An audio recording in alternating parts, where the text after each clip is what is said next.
Hello everyone. So today we'll continue with our CAT previous year question series, and this will be the set number 20 from CAT 2022 paper. Now we'll go through the question.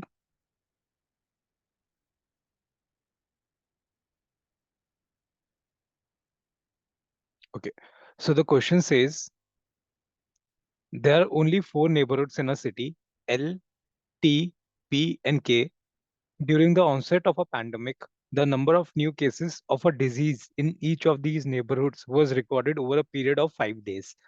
ठीक है. On each day, the number of new cases recorded in any of the neighborhoods was either 0, 1, 2 or 3. तो मतलब 0, 1, 2 और 3 number of cases आए थे each day over the period of 5 days in these four neighborhoods. ठीक है. अब the following facts are known. तो हमें क्या पता है, हमारे पास पांच नेबरहुड्स हैं एंड सॉरी चार नेबरहुड्स हैं and we are tracking them over a period of 5 days.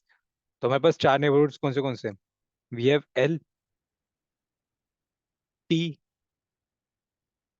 P and K, and we are tracking them over a period of 5 days. So D1, day 1, day 2, day 3, day 4 and day 5.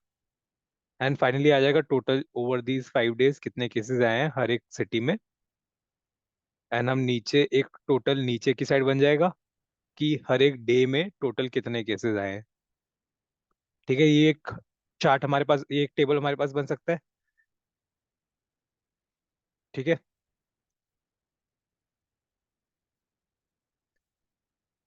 ये एक data table बन जाएगा हमारा. ठीक है. अब हमें facts कौन से गिवन है? हमारे पास फैक्ट्स गिवन है, there was at least one new case in every neighbourhood on day 1. ठीक है. On each of the 5 days, there were more new cases in K than in P. ठीक है. तो each of the 5 days there were more new cases on K than in than P. But for now we cannot do any of our actions based on these two statements. तो आगे third statement देखते हैं. इसमें लिखा है the number of new cases in a city in a day kept increasing during a 5 day period. The number of new cases on day 3 was exactly one more than that in day 2.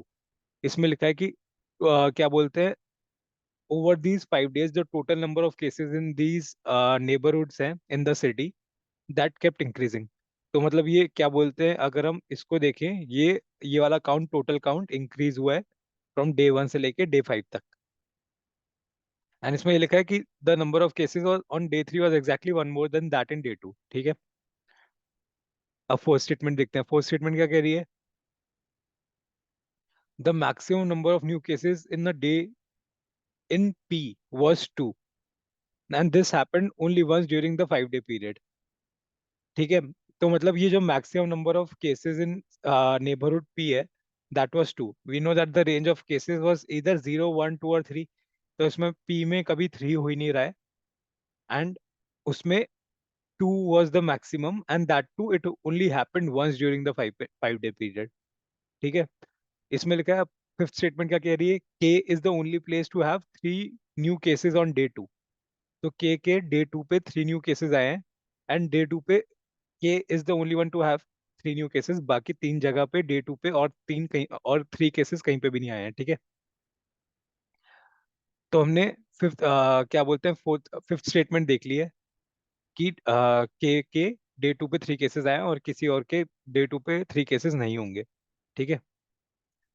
अब हमें six statement क्या कह रही है, the total number of new cases in L, T, P and K over the 5 day period was were 12, 12, 5 and 14 respectively. तो हमें पता है कि एल के टोटल केसेस ओवर 5 days आए हैं 12, टी के भी आए हैं 12, पी के आए हैं 5 एंड किसके के आए हैं 14 न्यू केसेस. इतना अपने को पता चल गया. तो टोटल केसेस कितने हुए over the 5 day period? 12 + 5 + 14, 43 cases total आए हैं ओवर द 5 डे पीरियड. ठीक है. इतना अपने को पता चल गया, तो हमने सिक्स स्टेटमेंट भी देख लिए. अब हम ये देखेंगे, जो 5 डे पीरियड्स है उनमें हमारे पास केसेस क्या आ सकते हैं, इधर 0, 1, 2 और 3. एंड के टोटल केसेस कितने हैं? 14. So maximum cases in any city कितने हो सकते थे? हर रोज तीन तीन आए. तो 3 × 5 15 मैक्सिमम हो सकता था in any city. And we know that K 14 आए हैं. तो the only possible combination for K is कि उसके 4 दिन तो 3 आए हो और एक दिन 2 आए हो. तो possible combination for K will be 3 3 3 3 and 2. This is the only possible combination for K. Similarly हम पी का देख लेते हैं. पी के we know that total number of cases is 5 and we know that the maximum number of new cases in a day in P was 2. किसके 2 case आए थे एक दिन पे and that too it only happened once during the 5 day. तो एक बार तो P के आए हैं 2. तो बचे हुए 4 दिन पे क्या आ सकते हैं? 2 उसका मैक्सिमम है. तो the only possible case for P will be 2. और उसके 3 बार एक एक आए होंगे और एक बार 0 आया होगा. This is the only possible case for P क्योंकि उसके टोटल 5 है. ठीक है, इतना अपने को पता चल गया. अब आगे कैसे देखेंगे इस केस को? अब हम ये देखेंगे कि एक दिन पे मैक्सिमम केसेस कितने आ सकते हैं. वी नो दैट कि मैक्सिमम पॉसिबल केसेस इज कि एक दिन पे अगर देखा जाए तो लेट्स से इसके 3 आए हैं, हर जगह 3 3 आए हैं. So the maximum possible cases 12. कि एक दिन पे मैक्सिमम पॉसिबल केस आए हैं 10, सॉरी 12. ठीक है. But we know that P की जो रेंज है दैट ओनली स्टार्ट फ्रॉम 2. उसमें 3 तो किसी दिन पे आ ही नहीं रहा है. सो ये 2 से ज्यादा तो जा ही नहीं सकता. So we know that the maximum possible cases on any day is 11. ठीक है. अब अगर 11 है वी नो दैट डे 5 पे सबसे ज्यादा होगा because we know that the total number of cases has been increasing from day 1 to day 5. तो डे 5 पे सबसे ज्यादा होगा, फिर डे 4 पे, डे 3 पे, डे 2 पे, डे 1 पे. ठीक है, ऐसे ऐसे केसेस है. And we know that the maximum number of cases now is 11. Let's say अगर 10 होते, लेट्स से अगर डे 5 पे 10 है, ठीक है, तो maximum number of cases on day 4 कितने हो सकते हैं? 9, क्योंकि हमें पता है डे 5 से तो कम है. बट मैक्सिमम कितने हो सकते हैं? 9. सिमिलरली डे 3 पे मैक्सिमम कितने हो सकते हैं? 8. डे 2 पे 7, फिर 6. इसका सम कितना हो गया टोटल? 10 + 9 + 8 + 7 + 6 कितना हुआ? 19 + 8 27 + 4 34 +7, sorry 34 + 6 40. So even if we have 10 cases on day 5, the maximum number of cases which we can have in all the 5 days is 40. तो इस पे 10 हो सकते हैं क्या? नहीं. 10 इस पे पॉसिबल नहीं है, 10 से ज्यादा ही होंगे. एंड 10 से ज्यादा क्या पॉसिबल है हमारे पास? Value 11. So we know that for sure the total number of cases on day 5 is 11. अब लेट्स से हमारे पास डे 5 पे 11 है, तो हमारे पास डे 4 पे मैक्सिमम कितना हो सकता है? 10. लेट्स से 10 नहीं है, उससे कम है 9. तो अगर ये 9 हो गया तो maximum possible cases on day 3 कितना होगा? 8. फिर डे 2 पे 7, फिर इस पे हो जाएगा 6. ठीक है. अब इसका सम कितना हो जाएगा? 11 + 9 20 28 35 41. इसका सम हो गया 41, which is again less than 43. तो इस पे 9 हो सकते हैं क्या? 9 इस पे, इसका मतलब हो ही नहीं सकते, 9 से ज्यादा ही होगा. तो इसका मतलब we know that for sure day 4 पे 9 से ज्यादा बट 11 से कम 10 केसेस है. नाउ लेट्स से डे 4 पे 10 है. So the maximum possible value on day 3 will be 9. But let's say it's 8 again. Same logic will follow. Then 7, 6. कितने हो गए total cases? 21, 29, 36, 42. This will become 42, which is again less than 43. So we know that on day 3 it cannot be 8, it will be 9. ठीक है. Day 3 पे 9 हो गए. And हमें पता है कि the number of cases in each city in अगर हम थर्ड स्टेटमेंट देखें, in the number of new cases in a city in a day kept increasing during the 5 day period, and the number of new cases on day 3 was exactly one more than day 2. then अगर day 3 पे 9 है तो हमें पता है day 2 पे 8 होंगे. अब बचे कितने? ये कितना हो जाएगा? 10 + 11 + 9 + 8 कितना हो गया? 38. बचे कितने? 5. The remaining 5 cases will be on day 1. सो हमने थर्ड स्टेटमेंट भी देख ली है एंड हमें पता चल गया ये टोटल केसेस है ऑन डे 1 से लेके डे 5 तक. ठीक है. अब आगे कैसे देखेंगे इसको? हमारी 3 स्टेटमेंट्स कवर हो गई हैं. Can we cover any other statement so far? अब हम क्या देख सकते हैं कि total number of cases on day 5 कितने थे? 11। तो इसका मतलब क्या हम we can we fill the remaining data कि हर एक नेबरहुड में कितने केसेस होंगे, तब जाके वो 11 बनेगा। We know that maximum it can take is 3 3 3 3 12। But एक जगह कम है, वो एक जगह कौन सी हो सकती है?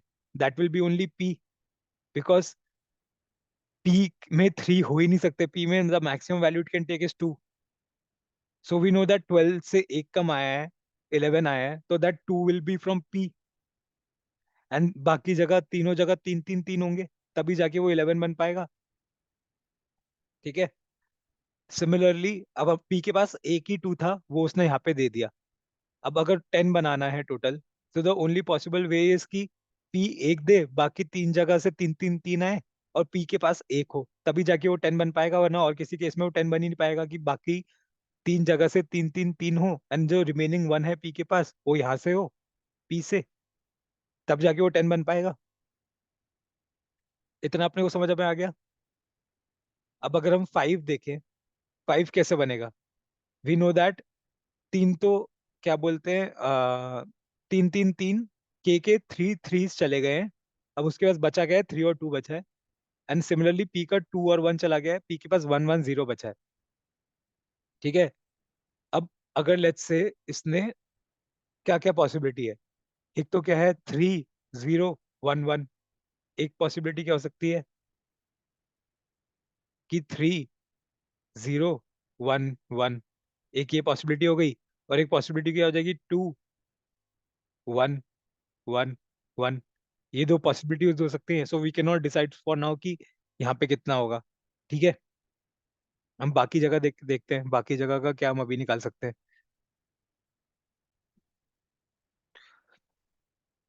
तो ये दो केसेस हो गए। कैन वी से कि कौन सा केस आएगा डे 1 पे? From first statement what we can see, there was at least one new case in every neighbourhood on day 1। तो ये वाला केस तो हो ही नहीं सकता है कि 0 आ जाए पी का।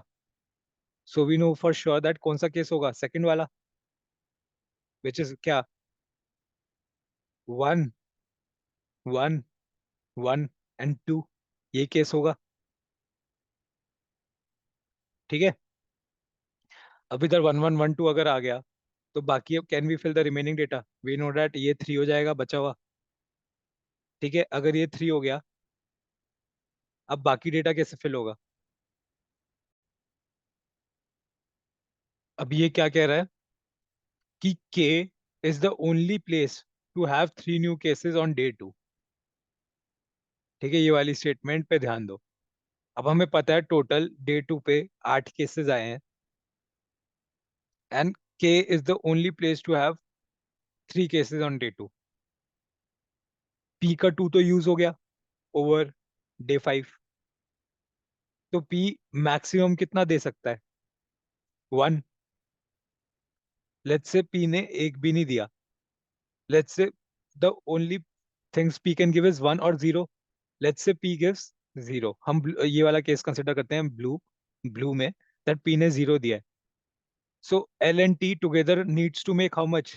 P का 0 है, K का 3 है, L and T together needs to make 8 - 3 5। तो L एंड T से 5 आना चाहिए total. Is it possible L and T में से 5 आ जाए? बिकॉज 3 तो हो नहीं सकता। K is the only place to have 3। तो 3 के अलावा बचा क्या, मैक्सिमम 2। तो 2 दे पाएगा ये। तो मैक्सिमम कितना दे पाएगा ये, 4। 5 तो एल एन टी में से नहीं बन पाएगा। तो इसका मतलब P 0 तो हो नहीं सकता। अब P को 1 होना पड़ेगा कि ये 4 ऊपर से, और ये 1 एंड ये 3 मिला के 8 हो जाए। So we know that P will be 1। And ऊपर एल एन टी में 2 2 होगा। ये L N T 2 and P will be 1। In that case this will be how much, 0, because एक 0 बचा है P का। एंड ऊपर कितना होना पड़ेगा to make 9? 3 3। So we have filled the data. इसमें हमारा फर्स्ट केस भी कवर हो गया है कि at least one case on day 1 है। सेकंड केस भी हो गया, on each of the 5 days there were more cases in K than in P. हर बार वो ट्रू है। एंड फोर्थ केस भी कवर हो गया, the maximum number of new cases in a day in P was 2 and this only happened once. ठीक है, ये भी कवर हो गया है। तो सारी स्टेटमेंट्स हमने कवर कर दी हैं। अब क्वेश्चंस पे आते हैं। What best can be concluded about the total number of new cases in a city in day 2? Day 2 पे नंबर ऑफ न्यू केसेस कितने हैं टोटल? 8। तो एग्जैक्टली 8। ठीक है, अब सेकंड क्वेश्चन पे आते हैं। सेकंड क्वेश्चन क्या कह रहा है? Second question says what best can be concluded about the number of new cases in L on day 3? In L on day 3 कितना है? एल ऑन डे 3 कितना है? 3। तो इसका आंसर कितना हो जाएगा? एग्जैक्टली 3। ठीक है, अब नेक्स्ट क्वेश्चन पे आता है। Next question says on which day did P not have any new case? तो पी के कौन से दिन पे कोई भी न्यू केस नहीं है? इसका आंसर क्या है? ये वाला। डे 3 पे पी का न्यू केस नहीं है कोई भी। तो इसका आंसर क्या हो जाएगा? Only day 3। ये वाला केस भी देख लिया हमने।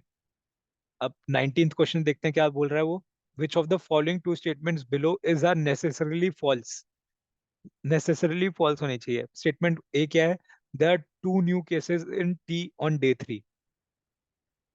टी में डे 3 पे क्या है? टी में डे 3 पे क्या है? 3 न्यू केसेस। ठीक है, so this is necessarily false. 2 नहीं है, 3 है ऑन डे 3 पे इन टी। ठीक है, statement A is false. Statement B क्या देखते हैं? There are no new cases in P on day 2। P में डे 2 पे एक न्यू केस है, we can see from here. So both the statements are false. Both statement A and B are false. ये भी हमने देख लिया। Last question अब देखते हैं। लास्ट क्वेश्चन क्या कह रहा है? On how many days did L and T have the same number of new cases? L और टी में have the same number of new cases कितने दिन पे है? एल और टी का अगर हम देखें, फर्स्ट डे पे सेम नंबर ऑफ केसेस है, सेकंड डे पे सेम नंबर ऑफ केसेस है, थर्ड डे पे सेम नंबर ऑफ केसेस है, फोर्थ पे भी सेम है, फिफ्थ पे भी सेम है। हर बार एल एंड टी के सेम नंबर ऑफ केसेस हैं। सो ऑल 5 डेज पे L and T had the same number of cases. तो हमने ये वाला क्वेश्चन भी देख लिया। So I hope the following set is clear. बस थोड़ा सा दिमाग लगाना था इसमें, बाकी बेसिक सेट था। So for any further queries, you can reach out to us on the following number, or you can reach out to us on the WhatsApp or the following email ID. Thank you.